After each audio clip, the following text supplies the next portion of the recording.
இந்த கருத்தை எப்படி பார்க்குறீங்க? பொதுவாக டிவிகேவை பொறுத்தவரையிலும் தமிழக மக்கள் முடிவு செய்திருக்கிறார்கள் தெளிவாக.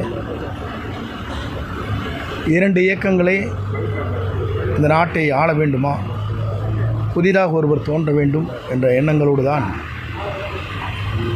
இந்த இயக்கம் இன்றைக்கு வீரநடை போட்டுக் கொண்டிருக்கிறது. பல கோடி ரூபாய் வருவாயை இழந்தாலும் மக்கள் பணியாற்றுவதற்காக அவர் துணிந்து வந்திருக்கிறார். ஒரு இளைஞர் என்ற முறையில் டிவிகேவுடைய தலைவர், வெற்றி தலைவர் என்று அவரை பற்றி எல்லோருமே கருத்து சொல்வதற்கு காரணம், எல்லோருக்கும் பயம் என்ற அச்சம் இருக்கிறது.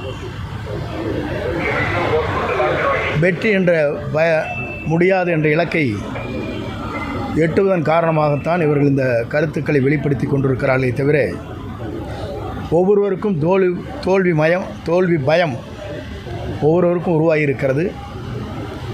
குறிப்பாக சில பேருக்கு தோல்வி பயம் என்பது தன்னுடைய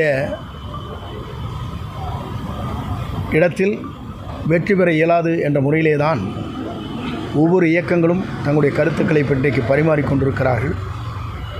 குறிப்பாக இளைஞர்கள் மட்டுமல்ல, வெளிநாடுகளில் இருக்கின்ற தமிழர்கள் அத்தனை பேரும்